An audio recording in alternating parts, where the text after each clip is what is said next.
Hey, Jess, welcome back. Thanks for having me, Shannon. I was on what episode number? Like Oh my five? God, it was somewhere in the teens though. It was The like, it was teens? early, keep what you earn. It was early. I'm so grateful to be back. Thanks for having me. Yeah, like 400 episodes later. It's been insane. Insane. And you Insane. have your own podcast too. Let's not, hey, Yep. before we get into it, what's your podcast name, by the way? Ours is Digital Business Evolution. Fantastic. What a great name. Oh, thanks. I know somebody on here named it. I'm not sure who. Shout out to Shannon. Didn't Naming our plan entire that. company. What can I say? I'm an accountant by profession and a marketer by passion. It's funny. Yeah. But we're going to talk about a lot more than that. We're going to talk about a lot about business, a lot about you. For those listeners who don't know you or haven't been introduced to you by me, just give a quick little synopsis of who you are, Jess. Yeah, my name's Jess Glazer de Rose. I am the founder and CVO, the visionary officer of Digital Business Evolution, which really is a one-stop shop digital education platform. We help coaches and service providers and everyday people turn their lived experience and life expertise into courses, coaching programs, everything in between. And we really focus much on organic social media marketing. So not having to do paid ads or anything, but that's what we do. That's what Love we it. do. Yeah. Fun fact, guys, Jess was my first business coach way Yes. back 2019. 2019. Yeah. Oh my God, we're going to hit 5 years. Ooh, this is a good relationship. Strong, like real strong. I know, Oh, like, that's wait, crazy. we're going to hit 5 years. When I was working, we have this running kind of joke that like when I used to have to take her phone calls in the broom closet at my job and I would have to it wasn't literally, I was hiding in conference rooms trying to like be really low on the volume Yeah. or be in my earphones and have no one see what I was listening to, but I was listening to her coaching calls. You and were always in the dark. Like on Zoom, I was you were always always in the dark. Yeah, I'm like, Shannon, are you there? I would be like in my car sweating. I would be like whatever it took to tune into one of Jess's calls because there was so much gold in it. And that was in like round 3 of your program Empower. And Yeah. what round are we on now coming up? 19. Oh my God. I know. So that's run live. And honestly, we would have been at a higher number, but the goal has always been to get down to 1 round per year. So we used to do 4 rounds a year. We did that for a couple of years, and then we got down to 3, then 2, and then 1 back in 2023. So yeah, just 1 now, 1 year, so 19. So that's a great transition though into, because like you have been doing a group coaching format and the same, I mean, not the same, it's definitely evolved, but like the same structure of a group coaching format for several years now. You've been in the game for about 10 years. Yep. So this is why this conversation is so helpful, because I think that a lot of folks are thinking that there's too much saturation in this group coaching area, that it's already met its heyday. You know, what is your kind of take and your outlook on the group coaching landscape right now? Yeah. So I'm going to bring you back for 2 seconds. I have been in the industry for 10 years, like you said, which is crazy. So I was selling my first digital products in 2012 while working full-time as an elementary school teacher and part-time as a personal trainer. Never thought that it was going to be my job. Never thought that I'd be an entrepreneur. Truly didn't even know what an entrepreneur was until I was like 31 and I'm about to turn 40. So just was doing my thing, trying to make ends meet, living paycheck to paycheck, the true American dream, right? But I was slinging like $79 fitness ebooks and blogging and doing free Facebook groups, paid Facebook groups, everything in between. And in 2017, I left my teaching job to go all in on what I call my quote unquote cute side hustle. Because at the time I really was making like $300 a month.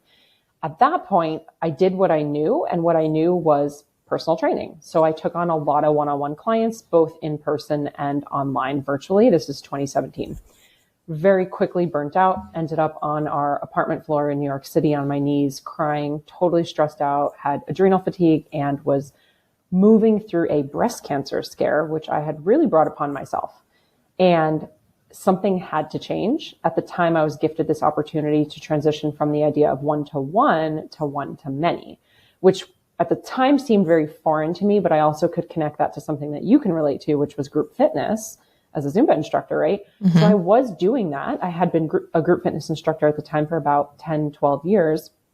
And so it was very easy for me to make the transition. Also being a phys ed teacher, it was like, wait, I can do this. It doesn't have to be one-to-one.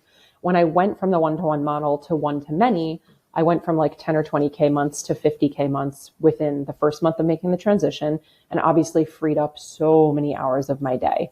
Since then, in 2017, we have just been doing this lather, rinse, repeat model, which first was in health and fitness, and then also grew into business coaching as well. And I was running them simultaneously for many, many years. And it wasn't until 2020 that I actually shut down all the health and fitness stuff after 18 years doing that. Wow. So yeah, the journey from one-to-one to one-to-many for me was very much like a personal, there had to be another way. I couldn't keep going the way that I was going. And then when I saw what happened, it was like, wow, group coaching programs and courses are truly the best way to create a scalable 6-figure coaching business, which for me was a goal. And we've gone on to scale that over the years.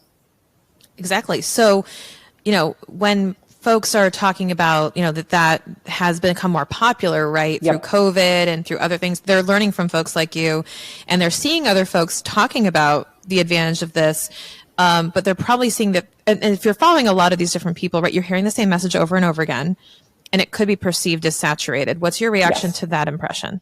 It is saturated, but that doesn't mean it's too saturated. So my personal belief is that saturation causes innovation. When we look at companies like Samsung Galaxy and Apple iPhone, they are direct competitors. But what happens is one phone comes out with some crazy new feature, and then the other phone comes out with the same new feature, but better plus more. And so saturation causes innovation. And so it's not really a question of, is it too saturated? It's, are you able to out-sophisticate the market? And the way that you out-sophisticate a market is a couple things, right? Number one, it's really leaning into your unique skill set, your unique personality. People are always wondering what's going to make me different. And quite frankly, nothing. I mean, like you said, what we're all teaching and all in every industry, it's not proprietary. We're learning it from other people, books, podcasts, courses, so on and so forth. And it's generations that have been passed on this information. So the information isn't necessarily proprietary, but the way that you teach it and how you show up and your systems and processes that you create, people buy from people. And so the more you could just lean into what you believe and who you are and how you stand in your power and what you teach, that is what becomes the differentiating factor. So it is saturated. And in the same breath, there's 8 billion people on the planet. And if you want to do real simple math, which is your thing, not mine, it's like you want to hit a 10K month, sell $1,000 product to 10 people, or sell 2 people a $5,000 product, or one person a 10,000, or we could go on and on and on. But never am I saying you have to sell 8 billion of anything. So we can all find 5 people to help, 10 people to help, 20 people to help. It's really not that. I don't want to say it's not hard. It's simple, not easy. Yeah. I think people overcomplicate what it is because they see this giant thing they have to get to, but they don't see the micro steps it takes to do that along the way or what that builds up to.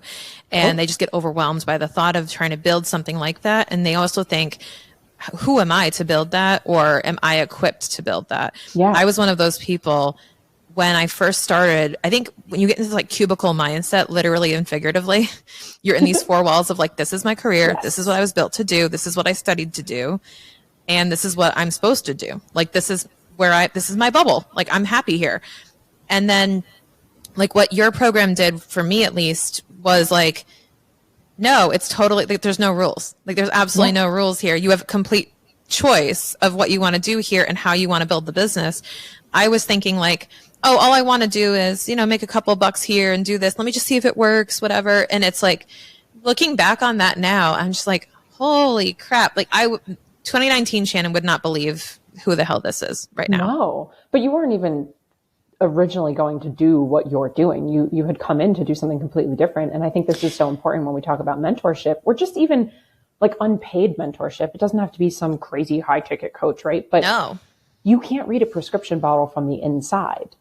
And so while you're trying to make out what's going on, while you're on the inside of your story and the inside of your skill set and all of these things that you have just done, and it's this box that you're living in, you can't really see what you can't really see. And so when you have other people around you, peers, mentors, family members, they can shine light on things that you can't see. And oftentimes that's the most powerful thing that happens in coaching, is that someone else is like, wait, you're really good at this other thing. What do you mean you're going to build it over here? You could totally be building it over there. So that is something that's huge. The other thing I would say with saturation, not only does it cause innovation, but if there's market demand, there's proof of concept, which is exactly what you want. So I used to live in New York City. There is a coffee shop on literally every street corner. And the reason is because we want them, right? We're like addicted to coffee. We like it. And so then if you could peel the onion layers back and say, okay, she has a valid point. Why do people go to certain coffee shops? I mean, I would ask you right now, why do you go to certain coffee shops over others? Well, convenience, location, the vibe, the menu, whatever it may be. And to your point, there's 2 Dunkin' Donuts in Yes. North Station that face each other. You've been there, right? Yeah. Like they're literally next to each other and their lines converge at 7 a.m. and you don't know which line you're in.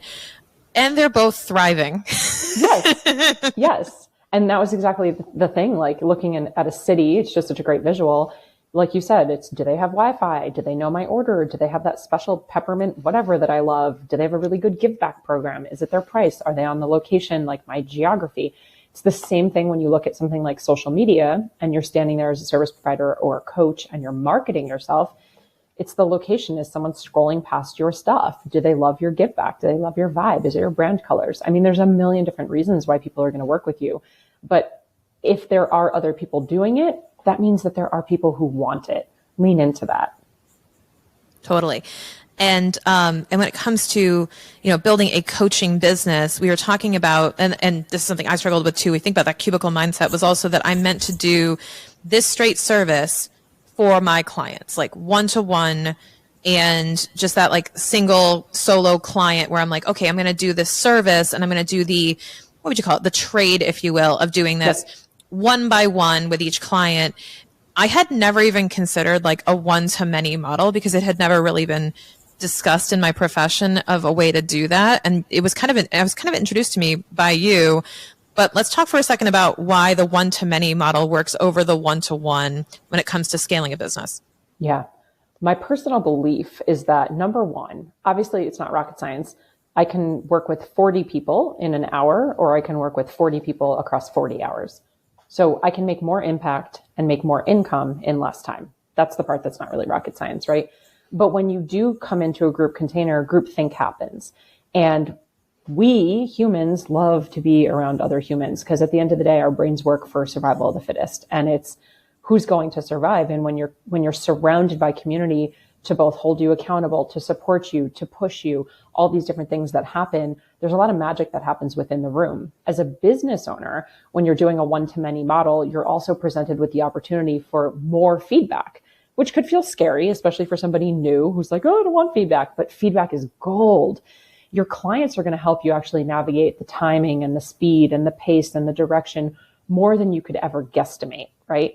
So when you have more clients, you have more feedback, which means you also have more customer reviews. You can have more testimonials. You can have more client results, which is going to help with more word of mouth, which helps you with marketing in the future. So there's a lot of kind of snowball that happens, and clients within a program can help hold each other accountable and support each other and really see each other for where you're at. Because when you are a coach or a service provider, oftentimes you are the future version of your client, or your client is the past version of you.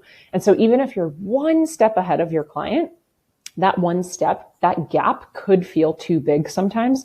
And you might not actually remember what they're experiencing or how they feel. But when they're surrounded with like-minded peers who are literally in the trenches with them, there's like this automatic support system that happens. And when they have that automatic support, accountability, and stretching, generally speaking, their results are actually better. And there's a community feel, which also helps with lifetime customer value or retention, how long they stick around. When a client is having success and they feel supported, they will usually stick around longer. So there's just a myriad of things that could happen when you're doing a group model versus a one-to-one, which again, it's like, yeah, obviously you can't help as many people or make as much income, but it's also just, it's a boundaries thing. I mean, it opens up so many doors when you go into a one-to-many model. And I think the biggest misconception is that, yeah, but Jess, what I do can't be done in a one-to-many way. And I would debunk that myth all day. I can give you so many examples of how that is actually not true and ways that you can implement. And it might require you, the business owner, to slightly modify your offer or how you serve your client, because maybe they won't feel safe, because maybe that information shouldn't be shared in front of other people, because maybe you're doing unique stool sample testing, right, for each client. There's so many examples. We've worked with so many niches over the years, but I can help you kind of reframe the way that you're looking at it. And similarly to what you did, Shannon, it might just be a slight tweak or modification to the actual service you're providing. And then Exactly. that really intimate custom service could be your one-to-one service, but maybe you now only offer it to a limited number of people. Exactly. And if you can create something in a group model or create the recipe for a group offer, I truly believe that if you can turn it into the recipe of a group offer, you now have the scalable offer. 100%. Because now it can be shared with one to many, but it's also easier to train others. Yes. I think from outside looking in with you, I think if you didn't have the group model the way that you did, it would have been much harder to install your other coaches. Do you agree? Yes. 100%, because they're following, like you said, a recipe. They're following what they're teaching. They're following how they're teaching it. And of course, the coaches that we currently have about 14. We've had probably close to 30 over the years, all in. But the coaches that we have, they're allowed to, I want them to give their own opinions. They're allowed to share their own experiences, and all of their businesses look very different. Just because they came through our signature program doesn't mean that their business looks exactly like our program, just like your business doesn't. But there's certain foundational elements that they learned that they maybe still use, and there are foundational elements that they teach. And so this group model allows you to leverage your time while leveraging other people's skill set and leveraging the impact that you're going to make, for sure. And this is where you can really build a business machine, which is our biggest thing that we're always talking about at DBE, is building the machine. Because at the end of the day, anyone can make more money. We can all just work more hours. We could pick up extra jobs. We can drive for Uber. We can do Grubhub. I mean, there's so many ways we can just make more money. But I'm not interested in helping you make more money. I'm helping you build a machine that will make you money. I'm not saying while you sleep and you're laying on the beach doing the mojitos and stuff. I mean, that would be nice. But how about when real life circumstance happens? Like last year, I was taken out for a medical emergency for 8 weeks and the business still ran. And there's a difference too between like it's still running and maintaining, or it's actually still thriving and making money and making impact, right? And so that's the goal, is how do we set up a machine that we can leverage and just turn the dials? Yeah. And I'm going to add another benefit to it with the group thing that I think you always say connect the dots looking backward, right? And you always think like this was the dot connecting, was that when it comes to like the group model, by having, let's say, like your example, 40 people come through at once instead of one at a time, it also accelerates your learning and refinement of the program, because you're getting 40 times the immediate feedback, 40 times the surveys, 40 times the reps in much faster, which I think aids the evolution a lot faster, and it helps expedite that success. And content. Oh my gosh. Like the best place for content is what your clients are asking you, what's coming up for them. So amplify that by 40, and now I have content for days. Yeah. My best advice to anyone starting a business is find as many people as possible that you can serve, ideally in the least amount of time. And it will completely accelerate your learning in a potent way, and you'll get all the content you'll ever need. And not just content for social media. That's not what we're talking about. But we're also talking about content for what you're going to teach and who you're going to serve, and figuring out where you fit into that big model. Yeah. And like really what your expertise is, and leaning into that. Because again, they're going to help you see that, and things that you think are just normal that everyone can do or are good at. People will shine the flashlight to show you that, like, no, wait, you, Shannon, are really good with words. Like that's a thing. Not everybody's really good with words like you are. And it's like, oh, well, when enough people say that, or how helpful a particular process was or an exercise was, it's like, oh, that's interesting. Okay, that can be part of this, more of a flagship type thing. That was me 100%, because I think, and this isn't always just coaching. I want to break out of that too, that what you talk about, it's usually in the context of building a group coaching model. That's what you're pretty much known for, Jess. But I want to take a step out of that and say you could install into that word like group coaching, but it's really any type of group impact you want to make in delivering a solution to people with a problem, right? It's not, coaching is a great way to put it, but when we think of group coaching, I think there's a stigma now on like, it's some like woo-woo mindset yoga shit that like, it's people just don't like, I'm one of those people where I'm just like, if I hear that like a coach, this, I made a hilarious influencer Lego with AI, and I was like, they got the whole uniform of like the business coach from 2021. But it's like that stereotypical thing when we think of coaching now. But I think if you break free from the interpretation of that and you go, this is really a group format for any type of solution to a problem. And I was one of those people who was like, coaching me, whatever, like, I'm an accountant, like I do this for these people, and I never like converge that into, oh, I could do this for a group of people. And I think let's talk about that. Like, what are some of you said you've done a bunch of niches. What are the different ways that this has been applied in your world through Empower? Gosh. Yeah. Just thinking off the top of my head, we've had people come through in real estate, Airbnb stuff, salon owners, accountants, lawyers, doctors, dentists, dog trainers, dog groomers, nutritionists, therapists, sex therapists, plant medicine experts. I mean, literally trainers. I can go on and on and on. Because the model, like you're saying, the other thing is it's not just the group coaching model. It's the model of using social media for organic marketing purposes. So we've had people with brick and mortars come through who also have success, because it's, how do I show up online? What am I sharing? What am I creating content around? How do I put together an irresistible offer? Meaning an offer that I put out and people jump at, right? People say yes at. They don't even need all of the details and all the long sales pages. So there's a lot of nuanced pieces. And then for what you're an expert in, a lot of people just get tripped up on, well, can I take Venmo payment? Like, I know your opinion on that. Mine are the same, but it's like, how do I take payment? Do I have to be an LLC? Should I be an S Corp? I'm not good at technology. So there's all this stuff that holds us back. But my personal belief is, if you have a solution to a problem, it's your responsibility to share it with other people. And if you don't share it because you're scared of tech, or you don't know you're legal, or you don't know how to create an offer, then it's like you're robbing people of the opportunity for transformation. And if you're listening to the podcast right now, if you're listening to this Shannon's podcast, there's no way that you don't want to help more people. So it's just like, you're going to let that stand in your way because you don't know how to use Instagram. I mean, come on. Yeah, it's a part of that growth mindset of, I can learn this and it will change my outcome, and not letting that be a roadblock that gets in the way.